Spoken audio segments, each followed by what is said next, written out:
दोस्तों, मैं रजत बोस बोल रहा हूँ कोलकाता से।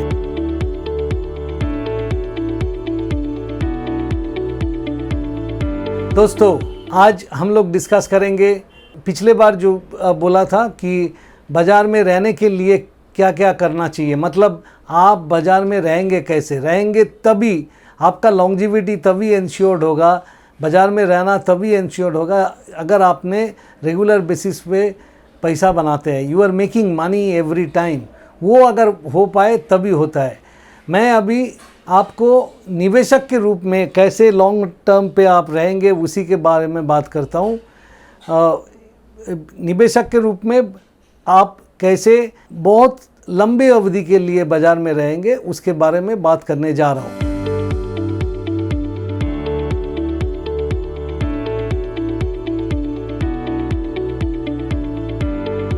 इसमें पहला चीज़ जो बोलना चाहिए कि आप जब कोई स्टॉक चुनेंगे, मतलब कोई कंपनी का शेयर खरीदेंगे, तो आपको एक चीज़ देखना चाहिए, ये कंपनी जिस बिज़नेस में है वो बिज़नेस कैसा है, और उस कंपनी को जो चला रहे हैं, मतलब उनका जो सीईओ है, उनका जो मैनेजिंग डायरेक्टर है वो, और उनका जो मैनेजमेंट टीम है वो कैसे चला रहे, वो किस तरीक़ा से चला रहे। मतलब अच्छी प्रोजेक्ट में पैसा लगाते हैं, उनका कैपिटल एलोकेशन ठीक होता है कि वो अनरिलेटेड डाइवर्सिफिकेशन, मतलब जो काम पे उनका ज़्यादा तजुर्बा नहीं है उस तरफ चले जाते हैं क्योंकि वहाँ पे बाकी कंपनीज़ काफ़ी अच्छा पैसा बना रहे हैं बोल के उस लेवल पे उस एरिया में घुस जाते हैं। इस तरीक़ा का मैनेजमेंट होने से आपको थोड़ा सा संकी हो जाना चाहिए, क्योंकि ऐसा कंपनी लॉन्ग टर्म में सक्सेसफुल होना उन लोगों के लिए थोड़ा मुश्किल होता है। और दूसरी बात, एक चीज़ याद रखिए, अगर ऐसा कंपनी है कि जिसको रेगुलर बेसिस पे कैपिटल चाहिए, या तो डेट के रूप में मतलब कर्जा के रूप में, या तो शेयर होल्डर दे, तो उस जिसका कैपिटल बड़ा हो जाता है वो मैनेज करना एक बड़ा परेशानियाँ हो जाता है। और उस type of company long term में क्या रिटर्न देगा उसमें भी काफ़ी सारे प्रश्न चिन्ह आ जाता है। तो ये भी आप ख्याल पे रखिए। दूसरी जो चीज़ आपको ख्याल पे रखना चाहिए वो ये है, एक कंपनी जिसमें आप लंबी अवधि के लिए निवेश करने जा रहे हैं उसको कोई कॉम्पिटिटिव एडवांटेज होना चाहिए। जो बाफेट साहब, मतलब वॉरेन बाफेट साहब ने जिसको मोट कहते हैं, मतलब कॉम्पिटिटिव एडवांटेज वो ये चीज़ होता है कि उसी के बलबूते पे कंपनी अपना प्रोडक्ट को ऊंचाई भाव पे बेच सकते हैं। कंपनी का कमाई जो होता है वो अच्छा, दूसरी कंपनी के तुलना में वो बेहतर प्रदर्शन दिखाते हैं, और उसके कारण उसका मार्केट शेयर बढ़ जाता है, उसके कारण उसका बाज़ार पे डोमिनेंस भी आ सकता है। तो ये एक क्वालिटी बहुत ही ज़रूरी है। और ऐसा सोच के रखिए कि कॉम्पिटिटिव एडवांटेज आज के दिन जो रिसर्च हुआ है उसके थ्रू ये जानकारी मिलता है कि बहुत लंबा ड्यूरेबल कॉम्पिटिटिव एडवांटेज वाला कंपनी बहुत कम होता है। लेकिन कॉम्पिटिटिव एडवांटेज होना चाहिए। आप जब निवेश कर रहे हैं वो कंपनी में कोई ना कोई कॉम्पिटिटिव एडवांटेज रहेगा जो कि एटलीस्ट अगले 7, 8, 10 साल तक भी चलता रहेगा। उससे ज़्यादा कॉम्पिटिटिव एडवांटेज मेंटेन्ड होगा ये बोलना थोड़ा मुश्किल है आज के दिन, बट इतना मान के चलिए कि थोड़ी सी लॉन्ग टर्म के कॉम्पिटिटिव एडवांटेज उसी में होना चाहिए। ये रहा आपका दूसरी जो स्टेप, वो आपको मेंटेन करना पड़ेगा। तीसरा जो पॉइंट आपको दिमाग में रखना चाहिए वो है, जिस कंपनी में आप पैसा लगा रहे उस कंपनी स्टेबल होना चाहिए। उस कंपनी में आप समझ पाएंगे कि ये कंपनी करता क्या है।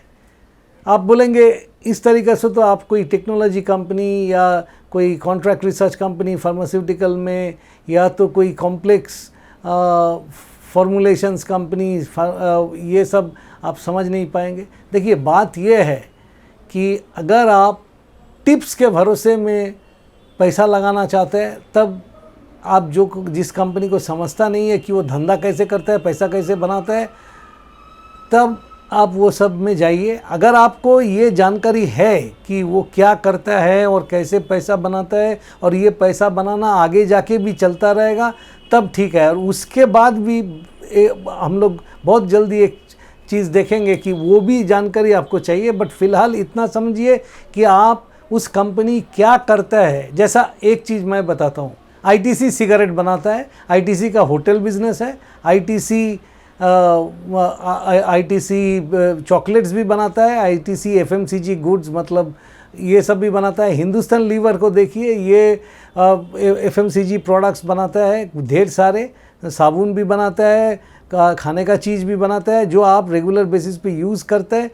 तो इस टाइप ऑफ कंपनी, इसका धंधा आप बहुत अच्छी तरह समझ पाएंगे, क्योंकि इसका धंधा समझने में उतना दिक्कत नहीं होता है जितना कि एक कॉम्प्लेक्स टेक्नोलॉजी वाला कंपनी, टेलीकॉम कंपनी बोलिए कि सॉफ्टवेयर कंपनी बोलिए, वो सब समझना अगर आपको बस का चीज़ है तो ज़रूर कीजिए, लेकिन अगर आपको समझ में नहीं आता है तो वो उसके आसपास मत जाइए, क्योंकि उसके आसपास जाएंगे तो आपको किसी और का भरोसा में जाना पड़ेगा। और अगर वो जिसके ऊपर आपने भरोसा किया वो सिर्फ एक टिप था और उसमें कुछ अभी मूवमेंट आएगा, कोई ले रहे हैं इसलिए चलेगा, ये सब रहने से ये ज़्यादा दिन चलता नहीं है। बाद में कंपनी का बिजनेस अगर स्टेबल नहीं होता तो वो काउंटर ऊपर से फिर नीचे आ जाएगा, ये समझ पे रखिए। चौथा चीज़ जो आपको समझना पड़ेगा वो सबसे मुख्य है, एटलीस्ट मैं मानता हूँ कि वो सबसे बड़ा मुख्य चीज़ है। वो क्या है? मुख्य चीज़ ये है कि आपको एक मार्जिन ऑफ सेफ्टी मेंटेन करके चलना पड़ेगा। मार्जिन ऑफ सेफ्टी आपने पिछले एपिसोड में कहा था ना कि आपको बाज़ार में रहना पड़ेगा, इंश्योर योर लॉन्जिविटी। आप अगर बाज़ार में रहेंगे, जो लोग बाज़ार में रह चुके हैं बहुत सालों से, वो पैसा बनाया है, नहीं तो वो बाज़ार में नहीं रहता। तो ये मार्जिन ऑफ सेफ्टी आपका बाज़ार में रहना और लॉन्जिविटी को इंश्योर करेगा। ये मार्जिन ऑफ सेफ्टी होता क्या है? ये मार्जिन ऑफ सेफ्टी कॉन्सेप्ट आया कहाँ से? मार्जिन ऑफ सेफ्टी कॉन्सेप्ट आया बेंजामिन ग्राहम, जो वॉरेन बफेट साहब का प्रोफेसर था, उन्होंने जो किताब लिखा था सिक्योरिटी एनालिसिस और इंटेलिजेंट इन्वेस्टर, तो ये मार्जिन ऑफ सेफ्टी का कॉन्सेप्ट वहाँ पे आया। सेट क्लारमैन साहब ने तो एक किताब भी लिखा है मार्जिन ऑफ सेफ्टी के ऊपर में, वो अगर आप जुगाड़ कर सके तो वो भी पढ़िए, बट वो शुरू में नहीं पढ़िए, बाद में पढ़िए। पहले वॉरेन बफेट वे बोल के एक किताब है, रॉजर हैग्स्टॉम साहब ने लिखा है, वो मच मोर एक्सेसिबल, समझने में आसान है, उससे शुरू कीजिए। But margin of safety simply put ये बोलता है कि स्टॉक का जो वैल्यू है उस वैल्यू से नीचे का भाव पे आप खरीद रहे हैं, मतलब you are buying an undervalued stock. आपने एक अंडर वैल्यूड स्टॉक को खरीद रहे हैं। अंडर वैल्यूड स्टॉक खरीदने में मज़ा क्या है? क्योंकि ये अंडर वैल्यूड स्टॉक मिलता कब? जब बाज़ार काफ़ी ज़ोरदार रुख से गिर जाता है। अब सोचिए 2020 का मार्च के अंत में जब बाज़ार एकदम बॉटम में पहुंच गया था 7,500 का निफ्टी स्तर पे, उस टाइम में ढेर सारे कंपनीज बहुत कम भाव में मिलता था। ये आपका ये आईटीसी 130 रुपया, उससे भी नीचे उसी लेवल पे पहुंचा था। हिंदुस्तान लीवर भी 2000 के आसपास पहुंच गया था। ढेर सारे कंपनीज बहुत नीचे लेवल पे मिल रहा था। बजाज फाइनेंस 2000 के नीचे चला गया था। तो इस लेवल पे अगर आपने ख़रीदारी करे तो आपका मार्जिन ऑफ सेफ्टी बहुत बड़ा हो जाता है। बट मार्जिन ऑफ सेफ्टी अगर आप सोचेंगे तो ये सोचिए कि 2022 इस साल में जो लोग जब भी मार्केट में बॉटम आ रहा था, जैसा कि पिछले जून के महीना में 15,183 के आसपास बाज़ार पहुंचा था, उस टाइम में अगर जो काउंटर आपने ख़रीदेंगे तो उसमें क्या होगा कि हो सकता है आप काफ़ी नीचे की भाव में ख़रीदेंगे और उसका अंडर वैल्यूड मतलब ऐसा नहीं है कि जो वैल्यू है उससे नीचे ही आपको मिला जून के महीना में, बट काफ़ी नीचे की लेवल पे ख़रीद सकता है। तो आपका एक सेफ्टी बन जाता है कि उससे नीचे जाने का पॉसिबिलिटीज़ कम होता है। एक चीज़ मैं आप लोगों को कहना चाहूँगा कि धैर्य, बाज़ार में आप पैसा कमाने के लिए आए हैं तो एक चीज़ ये चीज़ मान के चलिए कि धैर्य आपको रखना ही पड़ेगा। अगर आप धैर्य नहीं रख पाए तो आपसे ज़्यादा धैर्य जिसका है आपका पैसा उसी के पास चला जाएगा। वॉरेन बफेट साहब ने कहा कि स्टॉक मार्केट ऐसा जगह है जहाँ पे इम्पेशेंट लोगों के से पैसा, पेशेंट मतलब जिनका धैर्य नहीं है उन लोगों से पैसा जिनका धैर्य है उसी के पास जाता है। तो पेशेंस बहुत ही इम्पोर्टेंट चीज़ है।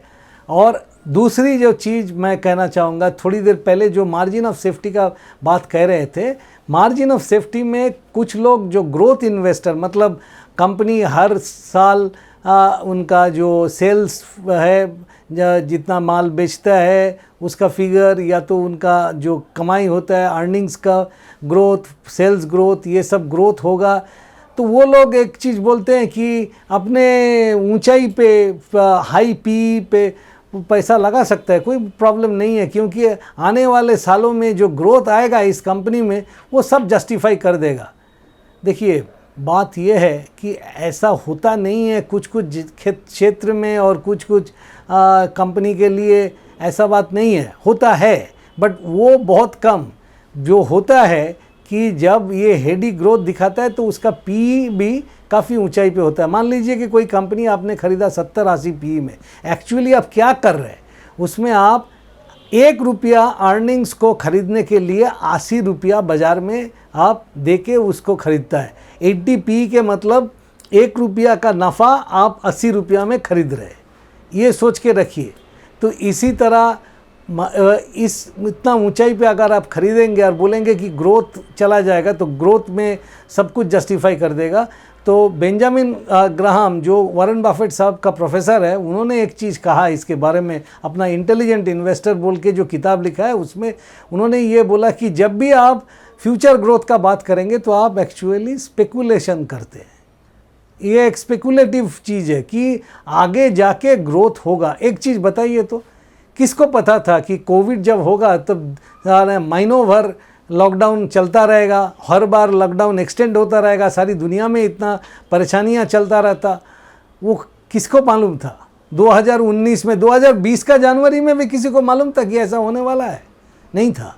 तो इसीलिए जो भी आप बोल रहे हैं वो एक स्पेकुलेटिव रेल्म पे चला जाता है। बट उसके बदले आप सोचिए, जो मार्जिन ऑफ सेफ्टी के बारे में आप लोगों को थोड़ी देर पहले मैंने कहा कि जब आप काफ़ी नीची भाव में खरीदेंगे, वो आपके लिए margin of safety price point पे आता है। क्या भाव देके आप शेयर खरीदता है उसी के ऊपर मार्जिन ऑफ सेफ्टी डिपेंड करता है। कोई ग्रोथ फिगर जो कि in the realm of speculation, मतलब आगे जाके होगा, उसके बलबूते पे मार्जिन ऑफ सेफ्टी नहीं आता है। और ये याद रखना सबसे ज़रूरी चीज़ है, क्योंकि आपका मार्जिन ऑफ सेफ्टी आपका लॉन्जिविटी इंश्योर करेगा।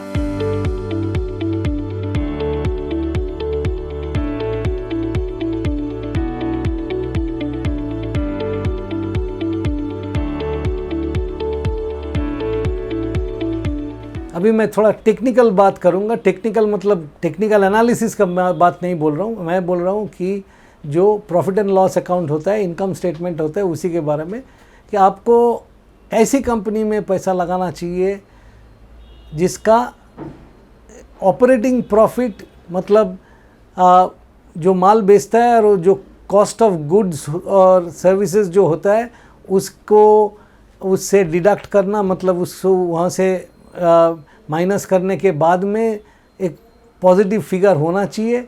और ये पॉजिटिव फिगर जो है, जो ऑपरेटिंग प्रॉफिट कहा जाता है, ये ऑपरेटिंग प्रॉफिट रेगुलर बेसिस पे थोड़ा सा ग्रोथ दिखाए, थोड़ा क्यों, अच्छा ग्रोथ दिखाने से और बढ़िया है। और इसके साथ साथ और एक चीज़ भी आपको ख्याल रखना चाहिए कि ये ऑपरेटिंग प्रॉफिट बढ़ाने की चक्कर में क्या कंपनी को रेगुलर बेसिस पे बहुत सारे करोड़ों रुपया निवेश करना पड़ता है? हर बार बिजनेस बढ़ाएगा और हर बार कैपेक्स करना पड़ेगा, तो ये एक्चुअली ऑपरेटिंग प्रॉफिट से उस साल में जितना कैपेक्स आपने करेंगे, कैपिटल एक्सपेंडिचर करेंगे, वो माइनस करने के बाद में आपको जो मिलता है उसको फ्री कैश फ्लो कहा जाता है। बफेट साहब के अनुसार ये फ्री कैश फ्लो बहुत ही महत्वपूर्ण चीज़ है, क्योंकि फ्री कैश फ्लो ही आपको, वो जो आपको चाहिए कि free cash flow regular basis पे जनरेट होता, तो ये कंपनी चलता भी रहेगा और कमाता भी रहेगा। और अगर कंपनी का बिजनेस अच्छा चलता है तो स्टॉक प्राइस भी ऊपर की तरफ चलेगा। तो ये ध्यान पे रखिए कि फ्री कैश फ्लो जनरेशन ठीक से हो रहा है। इसके अलावा और एक चीज़ जो अंत में बोलना चाहूँगा वो ये है कि कंपनी जब कैपेक्स करने जा रहा है या पैसा लगा रहा है, तब क्या वो बहुत बड़ा कर्जा ले रहा है? अगर ऐसा कर्जा उन्होंने ले रहे हैं, ये कंपनी में बहुत बड़ा कर्जा आता है, तो वो कर्जा संभालेगा कैसे? अभी टेलीकॉम कंपनीज में स्टॉक प्राइस मत देखिए उन लोगों की, वो जो कंपनियों है उनका आप बैलेंस शीट देखिए, उनका प्रॉफिट एंड लॉस अकाउंट देखिए और उनका कर्जा के लिए कितना इंटरेस्ट मतलब कितना ब्याज हर साल देना पड़ता है वो देखिए। जिस कंपनी में बहुत बड़ा कर्जा बुक्स में है उसी कंपनी को अवॉइड करना अपने के लिए ज़रूरी है। बहुत लोग उस तरीक़ा का कंपनी में पैसा लगाता है और उसमें कभी कभी नफ़ा भी कर लेते हैं, वो ठीक है, लेकिन अपना थोड़ा सेफ वे में चलने के लिए कर्जा ज़्यादा दिखते ही उस कंपनी को अवॉइड कीजिए, क्योंकि ज़्यादा कर्जा जब बाज़ार अच्छा नहीं चलता है, जब रिसेशन का टाइम आता है या कोई कारण से सेल्स ग्रोथ ख़त्म हो जाता है, वो कंपनी को संभालना मुश्किल हो जाता है। तो ये भी ख्याल रखिए। आज इतना ही, देखते रहिए, ये सारे चीज़ और भी विस्तार पे डिस्कस करना ज़रूरी है। अगले बार इसको लेके और भी चर्चा करेंगे, दूसरा नया कुछ पॉइंट भी लाएंगे। देखते रहिए। धन्यवाद।